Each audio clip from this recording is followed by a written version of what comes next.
back to Clarity Convos for Wedding Pros Podcast. I'm your host, Aislinn, and today we have another guest episode I'm so excited for.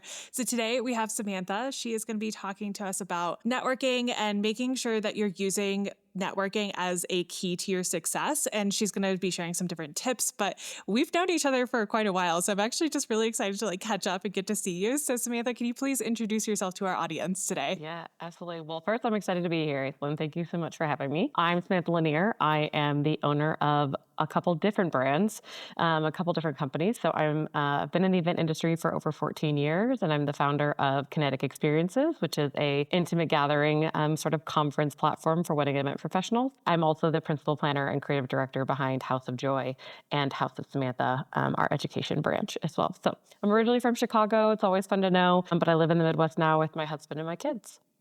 I love that so much. And so the way that we know each other is about 5-ish years ago. I think we met in an Yeah. educational group. And then I was very lucky because you invited me to be a guest speaker at one of the events that you hosted a couple years back. Mm-hmm. Yeah. And I have such fond memories. That was one of my first times ever getting to guest speak, actually publicly, Yeah. in person. And I love how much growth that you've had since then. It's so cool to see that you have. Likewise. Likewise. I know. I feel like we're worlds apart from There's where an we were. evolution.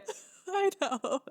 I love that. So I'm actually really curious, since 2021, back when we saw each other in person, how many different brands do you have at this moment? So truthfully, it's 3. Well, I guess it depends on how you break it down. Legally, it's 2.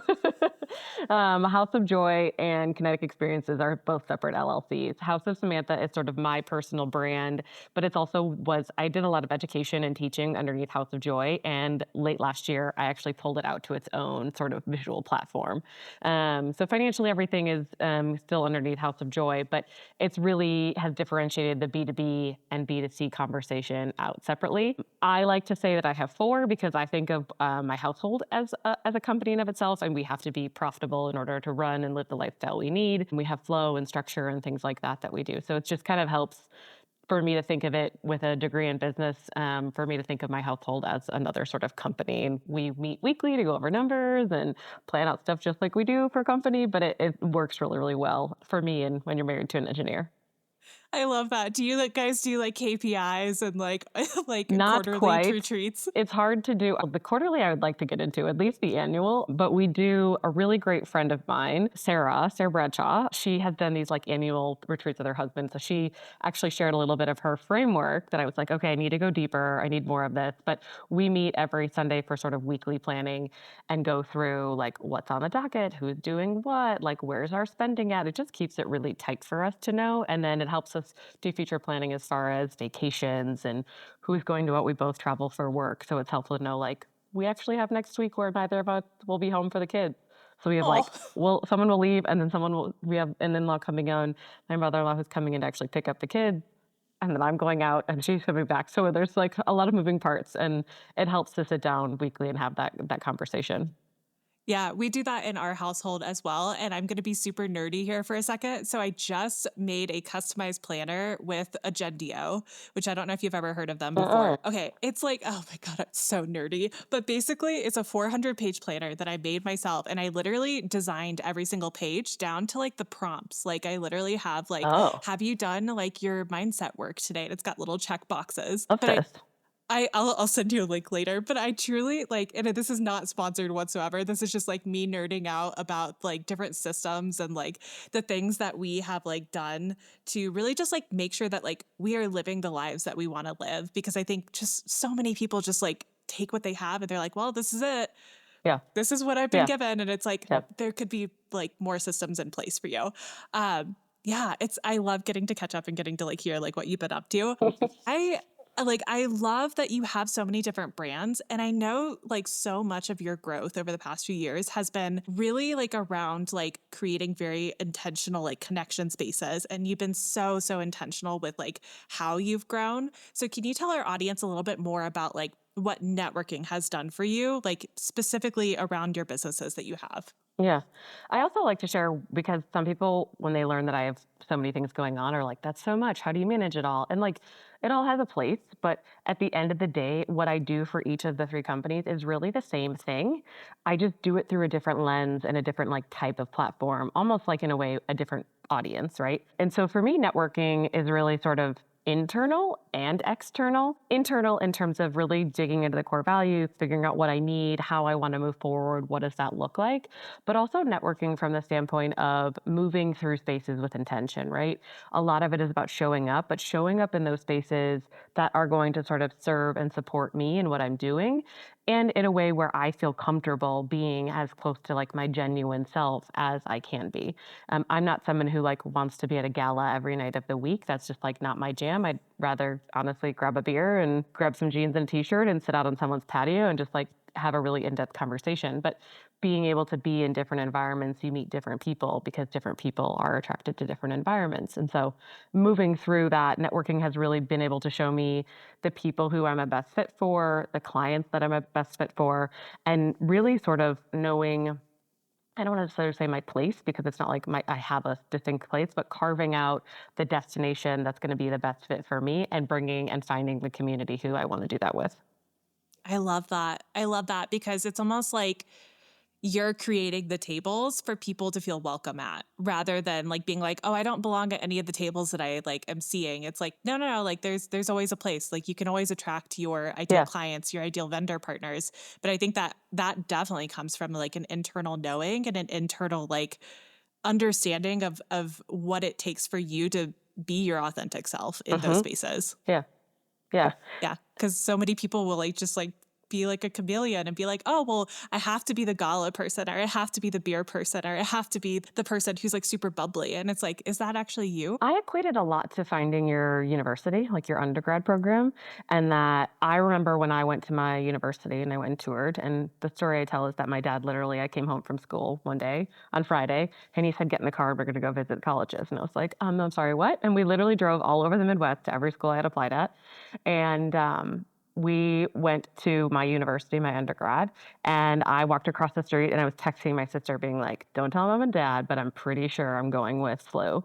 And it was just a place where I felt like I was in community already, not having known anyone. And so the interesting thing about reflecting inward about the environments that you feel most comfortable in, but you also feel like you can flourish in, is you're often going to find like minded people who feel that way. So I think what's really interesting about being a creator or in the creative industry, whether it be, generally creatives, whether you're in the industry specifically, is that you can find people that you want to move and grow and shift with that are going to excel and think along that way, right? Because there's such a sort of intersection of the personal and the professional in our industry. And it's not like everybody's just the office people or just the office people. I feel like every year that passes, we are so much more personally connected, that it's so much more of an emphasis and value in that time that we share together. Yeah, I was actually thinking about this like lately that like I don't really think I have the same like spaces that I like belong in. And guys, I'm putting quotations in this. I don't think that if I walked into the same spaces that I used to walk into and like felt like super comfortable in, that I would necessarily feel that way now just because of the internal growth and the changes that I've made over time. So I'm curious for you, like, do you feel like there are rooms that you used to like occupy that you are just kind of like, yeah, I don't know that that's my room anymore. And there's rooms that you're like now occupying that you're like, I didn't even think that I would like this room. Yeah, totally. I mean, I used to be our local chapter's leader for the Rising Tide Society. It's no longer a space for me. I do like give back and support them as much as I can, but not necessarily where it's where my people or the people who I'm growing alongside are communing for that example. So yeah, I think just like all things, we grow and we evolve in spaces, through spaces, and beyond spaces. There are spaces now where sometimes I pinch myself when I'm interviewing speakers for my platform. I'm just thinking like, wow, we just had a totally normal human conversation and I have your cell phone number. Pinch me, sort of like the 5-year-old, the starting little planner would have been like, this never existed, or probably never even knew that that person was somebody to know, right? So I think those spaces sort of evolve with you. And I think it's totally okay to grow out of those spaces. I also think it's really okay for you to have different spaces that serve a different need, right? You could have your local chapter, and that's your way of sort of showing up and identifying yourself as a leader in the local market. But then there could also be stuff that you're doing nationally that is helping you sort of identify yourself as a national leader or a leader in destination work or an educator as an extension, or bringing in a speaking side to whatever your business is as well. Yeah, I love that. And I think that you and I shared just like kind of a different mindset around networking than I see a lot of people in the wedding industry like have around networking. So a lot of people in the wedding industry, what I see them talking about or like, experiencing or whatever their actions are, I see them like just seeing people like in their niche or in their discipline as competition. So if somebody was listening to this like podcast episode and they're like, yeah, I kind of see people as competition, or I don't really want to see people that way anymore. Like, what could be something different for me to try on? What would you say to someone who wants to shift that mindset for themselves? Mindset shift is really about being service focused. You can't always beat the person next to you, but you can figure out how you can serve them, right? I'm not necessarily in competition with other planners. I am in a way because we're in the same category, but not in the same sense that I have such a different way that I do design. I have such a different way that I do my process, and getting a lot of the internal clarity that I have allows me to help serve a new client that's coming in terms of figuring out whether they're a fit for me. I think of a lot like dating, right? They need me. Do I need them, right? Like, do we want to have that sort of piece together? And it can be about establishing a referral source. It can be about introducing them to a new creative partner that they might be in need of. Maybe you've worked with a planner or a photographer or a designer that they really want to be introduced to that might be a better fit that wasn't great for you. You could be that connector to them and serve them. Maybe there's something that you guys could teach on. One of my favorite things in the community of planners that I have is we each have sort of a different secondary skill set in a way. Like, someone's really good at Instagram planning and someone's really good at understanding Pinterest. And so it's like we kind of trade, exchange, and work in community to like better those skills of each other. You can freelance for each other. I love and totally love that in the photography community, a lot of you guys second shoot for each other. Freelancing for each other is a little harder in the wedding planner space, but really taking a look at the spaces that you're going into and anyone who you might typically or on paper look like you're a competitor for, and really figuring out how you can both excel.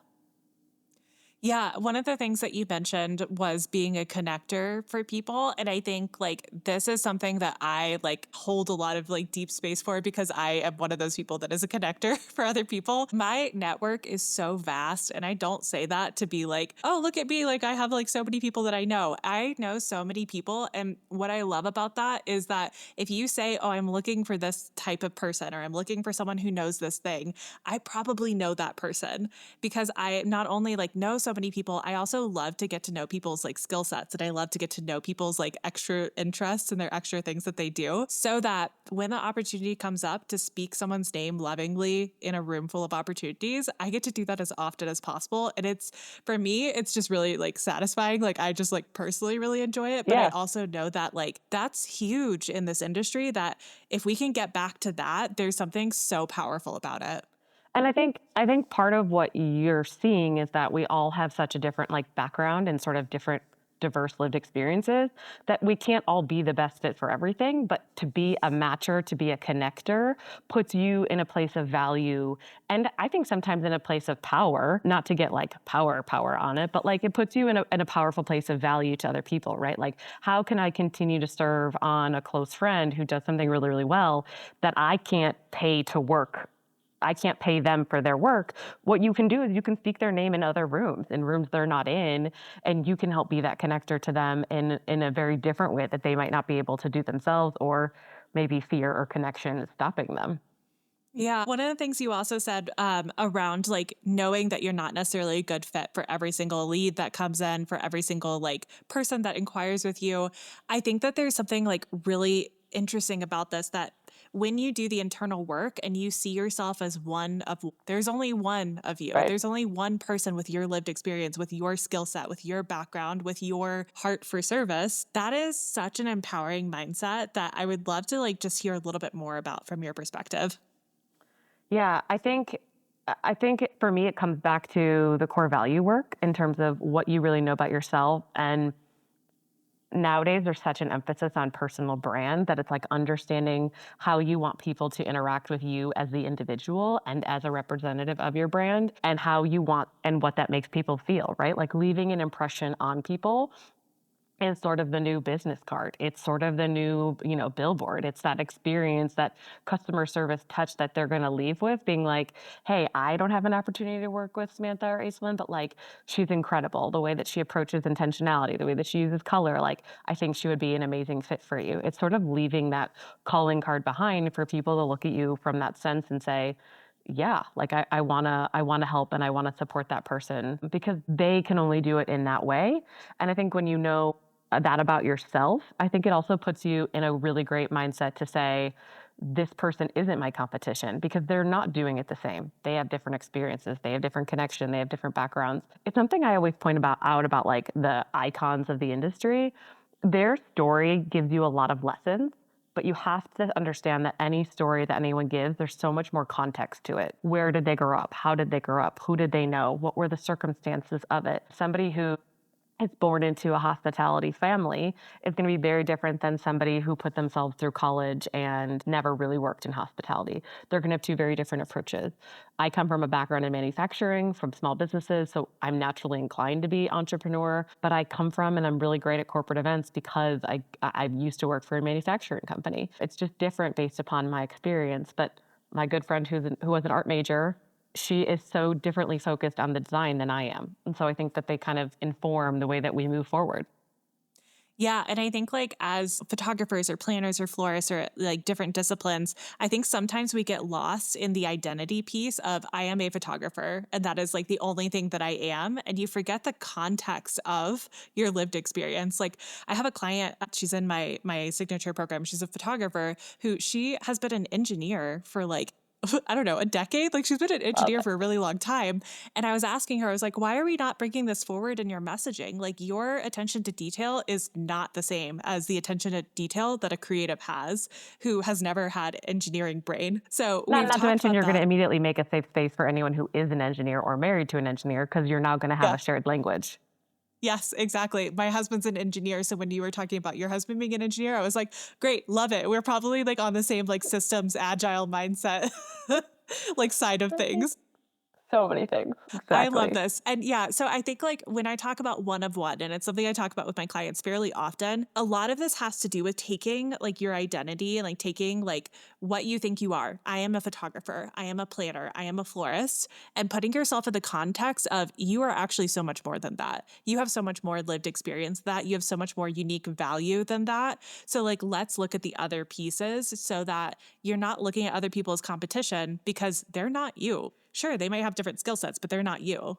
And I think that that sort of goes into the idea of you might be a photographer, but like that's not the only thing that you are. And really, like the product that they're buying from you is photographs, but you're really providing the service of memory keepsakes. And memory keepsakes, when you think of that, can actually be lots of things. It can be a printed document, it could be a keepsake box, it could be an album, it could be you bringing in videography, it could be you offering a service where you record them every year and build something over 30 years. It could be a memory bank of whatever of their grandparents, right? Like, I think when you take the shift of um, I don't even know what they call them, but like your career title, a photographer, a planner, a this Mhm. or a that, and you actually say, no, what am I as a service provider? What service am I truly providing?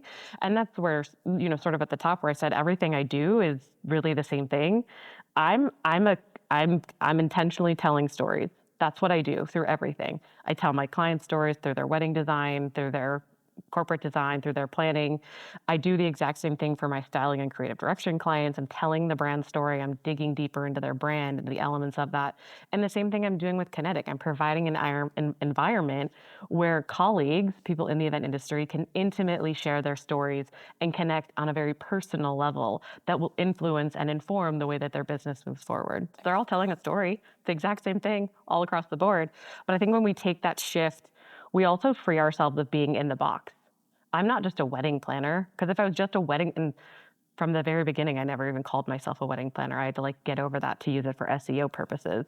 I always called myself an event planner because I do corporate, social, and weddings. I don't just do weddings. I think you free yourself of sort of the box that the title creates for you, which helps reinforce the one of one, and that like I truly am the only one of one because I'm the only one in my family. I'm the only one that's doing this. I'm the only one doing mother, teacher, educator, professor, and all of that. So I think it sort of enforces that.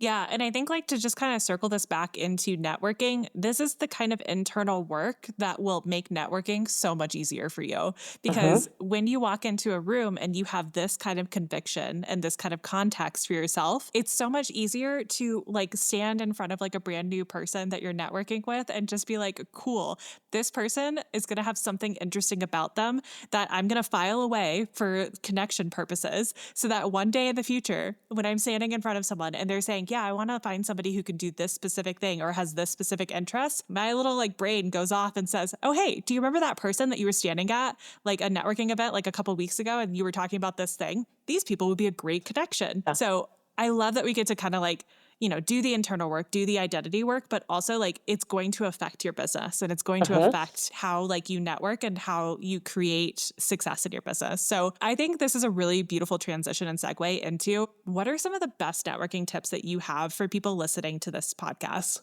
Yeah. Okay. So there's a couple that are always sort of my go to and like how I prepare just myself for any networking event. So one of the quickest and easiest, and this probably isn't a new tip for people, is having a QR code on your screensaver or the back of your phone. I don't have it on the back of my new phone because I just got it, but I always think it's really nice when you can either get a sticker or if you have a clear case like I do, just putting it back there, or you can see my old one is in the background of my phone. Always really nice if it's like branded because it makes it really easy for people to find you. Hey, you want to follow each other? Great. It's not how do I spell it or anything else like that. An extension of the QR code is if you're exchanging phone numbers, offer to enter your own information in someone's phone. Hey, Aislinn, can I give you my phone number? Actually, would you mind if I just did it for you?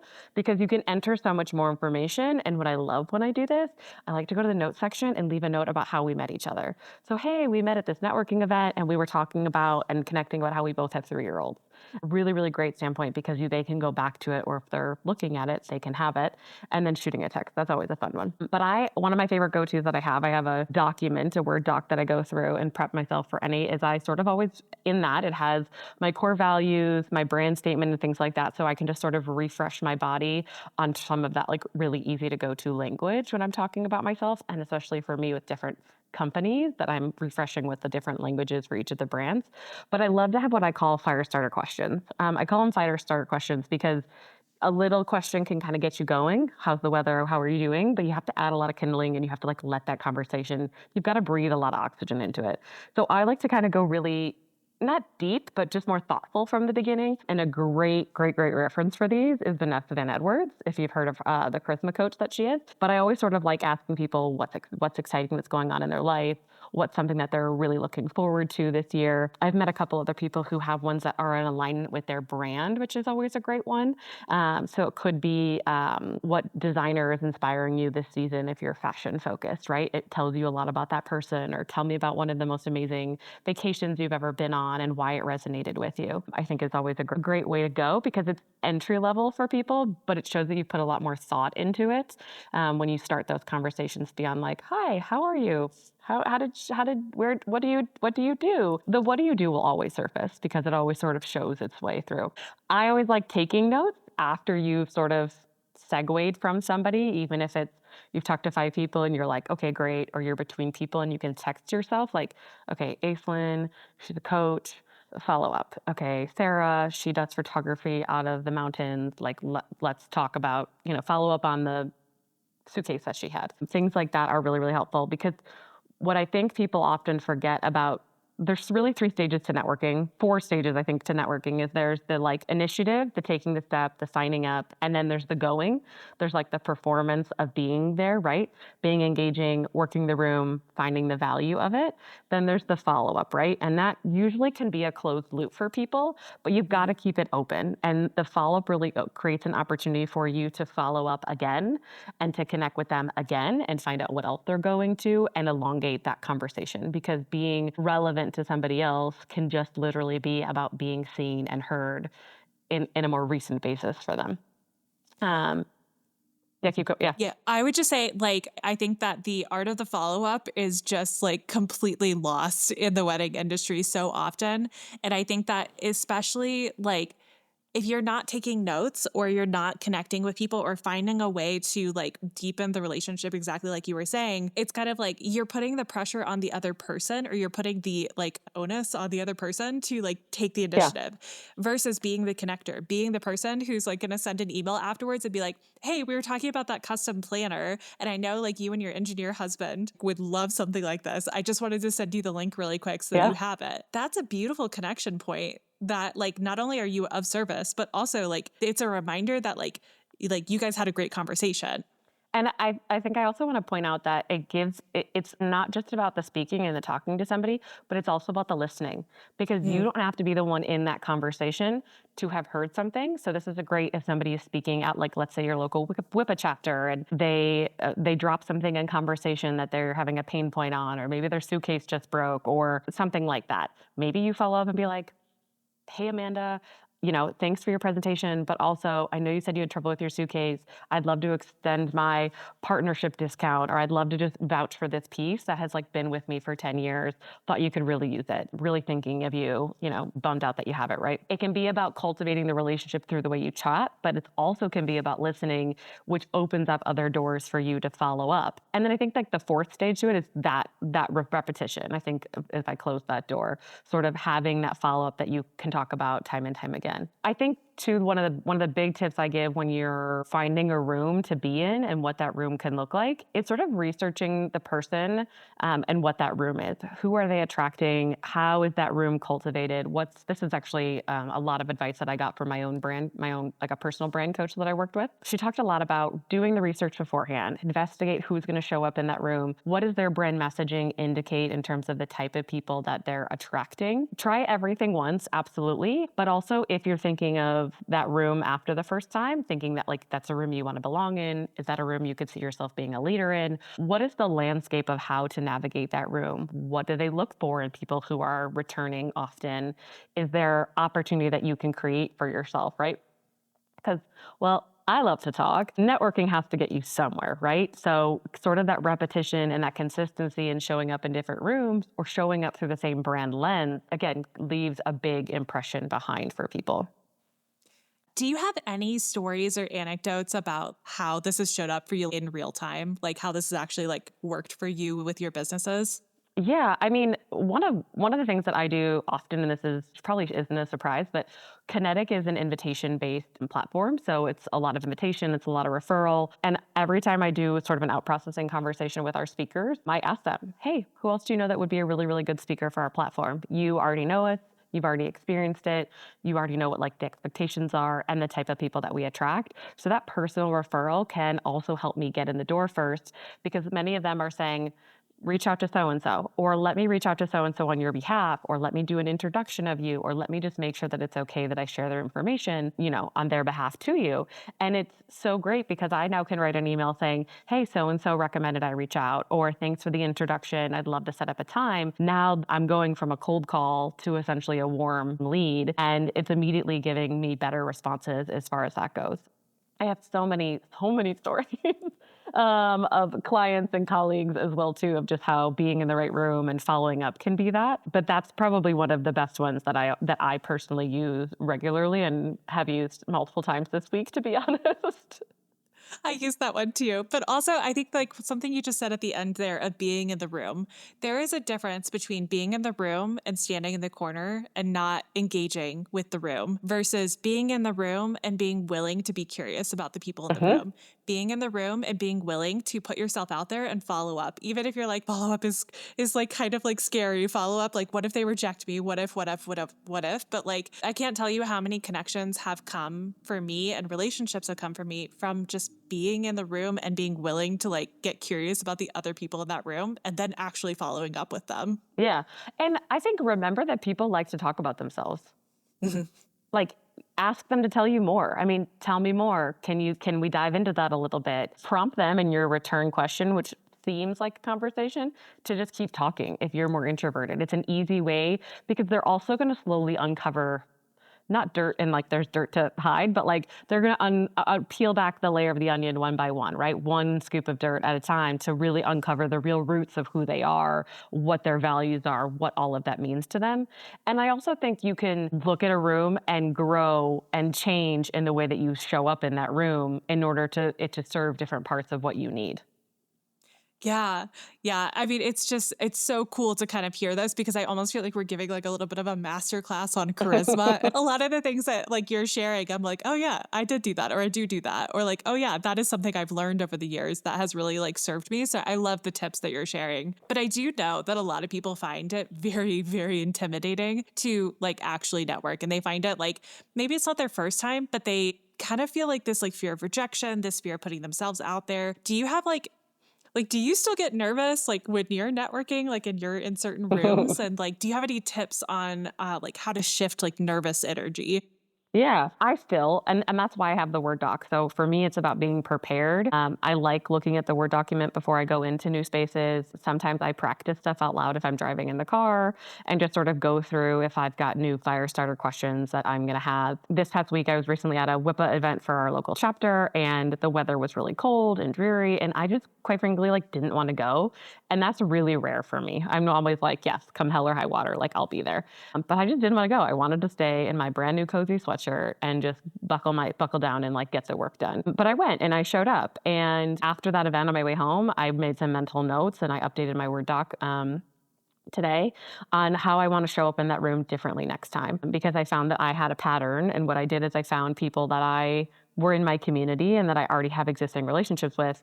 And what I want to do is next time I'm kind of, a great thing to do is sort of gamify it for yourself. How many new people can you meet this time? I told myself the next time I go to one of our local chapters, I'm going to basically try to only talk to people I don't know.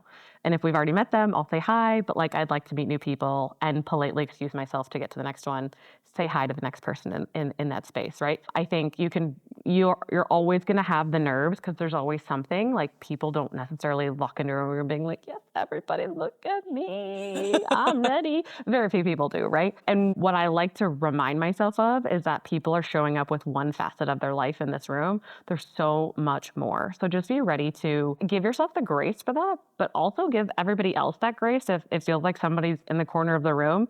It's okay to go sit by them and just be like, how you doing? Like, not your scene at the moment. Like, okay, yeah, not mine either. Like, what's going on in your life? And just try to find another like point um, of connecting with them. But I think you can also just remind yourself it's about having fun, and that you can show up super strategic. You can show up with a total marketing plan in your head. You can show up however you want, but like have fun with it. Like truly just like show up and have fun because the more you find the way to have the fun, the more fun it's going to be for you to go back and it'll feel a lot less like work. Try to amp yourself up, try to get prepared so it feels as like comfortable for you as possible. Work on your elevator speech. The more we work on that, the easier it is, right? I don't get nervous walking outside because I've done it. I've worked on it. I'm prepared to do it. I have the right shoes on. I've built up the stamina. It's the same thing with anything that we do in business. We just have to do it enough that we feel really, really good and make it easy for ourselves. I love that advice so much. And I think like just to kind of add on to that, like when you walk into a room, and this is like such a mindset that I think like the wedding industry could really adopt is like when you walk into the room, every single person in there has something to be curious about. Every single person in there is just another human having a human experience. They're having human emotions. They have background. They have stuff going on. They have context of like how they're experiencing that room that you're in. So Yeah. like when you go in there, I don't want you thinking like, "Oh, I need to talk to a planner because strategically I need to talk to a planner."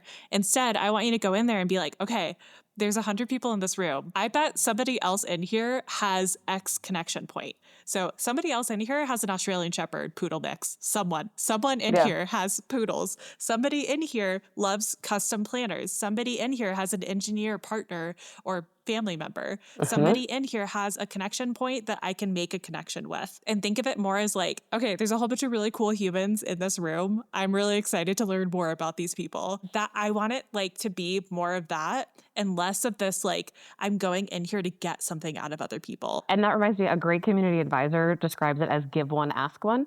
So see what you can give to somebody else and then try and ask something from somebody else. It makes it sort of feel less transactional, but it also makes it feel equitable across both people. Oh, I love that. I love that. I Yeah. haven't heard that one before. Give one, ask one. Yeah. Yeah. So, what are some of the like networking like things that you're doing this year that maybe you haven't done in the past? Like, are there any new events that you're going to, or any like types of events you're looking for? You know, what I'm doing some personal travel. I'm doing personal and professional. I'm doing a lot more site visits and a lot more tech visits where I'm getting to know. I'll be out in Colorado later this year. I'll be out in Michigan. I just got back from DC. And while I'm going with the tech visit or the site visit in mind, what I'm trying to do is do a lot more sort of more casual networking. So I'm utilizing my skill set as a planner. I'll be up in Cleveland next week to go to their WIPA chapter, and I'm creating opportunities to have lunch. I'm creating a happy hour, just trying to create more ways to kind of connect with people that feels a little lower of a barrier to entry, feels more casual, feels more approachable, but trying to come up with different ways of doing it.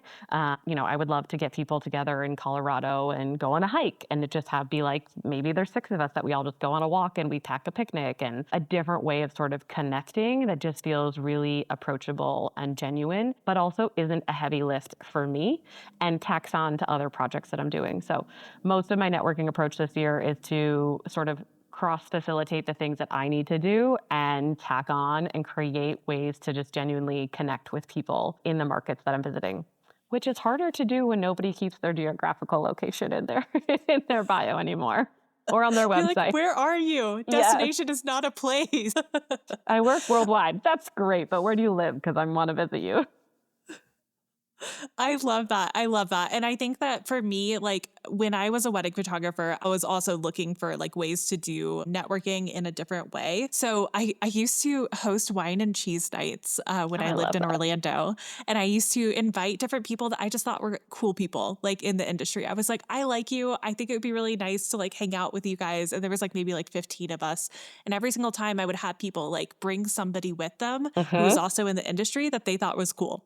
Yeah, Like that was the only parameters. I bring somebody you like to yeah. this event, and I would host them at my house. And I don't think I did very many of them, but some of the connections that I made there ended up becoming like not only friendships, but also like they would refer me because they knew that I was someone who was willing to like make a table and make a table Hmm. and invite people to it. So Yeah. if you're listening to this podcast episode, I really want you guys to also recognize that networking doesn't just have to be like, oh, I went to my WIPA chapter, or I went to my Rising Tide, or I went to like this event that this like venue put on, or this open house. You can make the table. Like you could be that person making the table. And there's a lot of power in that, which, yay. But also there's a lot of like just fulfillment in that Yeah. if that is something that is fulfilling for you. I think you create the room. And I think there's a little bit of a shift that goes from, I was literally just talking to a close friend this morning about next week that with a lunch and the happy hour that we're creating. And we're like, how will this feel? How could this make someone else feel? And every time we brought it up, we were like, but every time we're not invited, who's to blame? Us, me, myself. I didn't create the room. I didn't advocate for myself. So I'm going to create the room. I'm going to create the table in order for it to be celebrated the way I want to be celebrated. And the invitation's out there, yes or no, right? And just like your wine and cheese, every year I host a Frienders Giving. So like think of Thanksgiving, Friendsgiving, Frienders Giving. And so I invite frienders from all over the Midwest. They come to my house. Last year, I fully transformed my garage with 6 inches of leaves, fully draped out, total surprise to everybody. It's an open house. To me, it's really about people coming into my home and being enjoyable. And it's potluck style, but it's just designed really, really well. And people can stay as long as they want, essentially a full day. We have lots of parents who leave to go pick up kids. So I like to keep it in the daytime. So nice, like potluck style Frienders Giving is always like a thing we look forward to in November. It's grown. I think last year we were close to 30 people, over 30 people. So it's a pretty big gathering at this point. Trying to figure out how I'm going to get more people this year, but it's important to create your own tables because it also becomes signature to you, even if you're not the one connecting with somebody. people remember that I'm at so and so at Aislinn's Wine and Cheese Night. Like that was where our connection point is, and they Yeah. come back to that. I love that. I have friends here who have invited me to like their little like signature things that they do. And like, not only do I feel like honored to like get to go to it, but also like I love getting to meet the people that are important to them. Yes. The host, like getting to be like the person who gets to invite people to the table, like there's something really cool about that because it tells you a lot about the host. And kind of the same way, like when we were talking about like almost like the brand of a networking event, it tells you so much about like the values of like that space. It tells you so much about like who's in there based on who got invited. And so Mhm. like when we can be the ones like making the table, it also like just gives you a lot more like autonomy to create the spaces that you might be craving or the connection that you might be craving.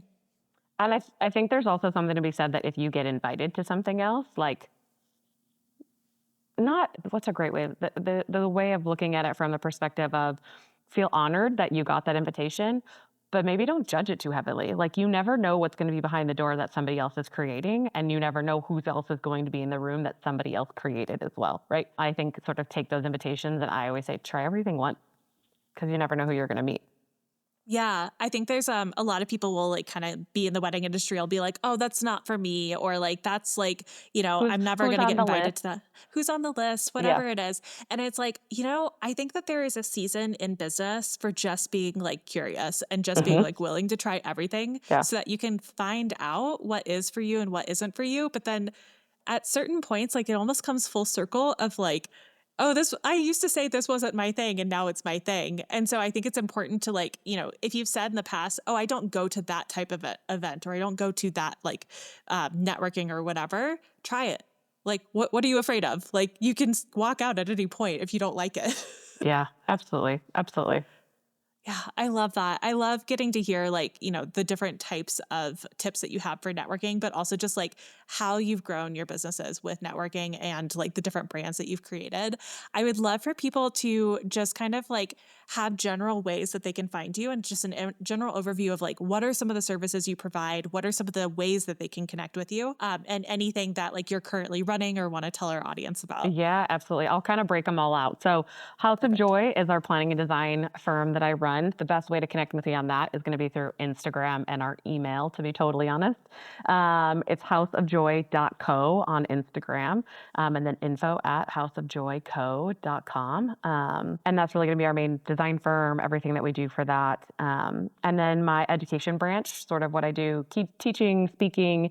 I do all of my styling and creative direction. For those who don't know what creative direction is, think of having a brand photography or product photographer who really comes in as the creative director, art director. I'm on site. I'm sort of a pseudo stylist with it, but I basically take that heavy lift off of you and make sure it all happens while telling a really, really rich brand and personal story through that sort of lens. And you can find me at House of Samantha on Instagram. There's lots of dots and everything I have. That's going to be one of our best ways. And then our website is houseofsamantha.com. There's lots of really, really wonderful resources out there for everybody.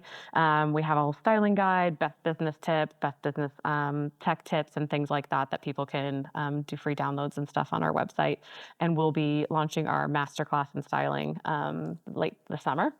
And then my newest venture is Kinetic Experiences, which is Kinetic Experiences on Instagram. I'm very active in the DMs there, sort of a whole nother world, chatting and going deep with people there. And then what I always love to share is our newsletter. We do newsletters with Kinetic as well as House of Samantha. Tips, tricks, a lot of networking tips, a lot of things based around networking and places to be in and how to sort of show up in your authentic store point of view. And then I do a sort of a lot of musings and deep thoughts at House of Samantha. I love that. I love that. And all of that's going to be in the show notes for you guys. So if you're like scribbling it down, you have your information, it'll be in the show notes for you. Yeah, you're welcome. Thanks for having me.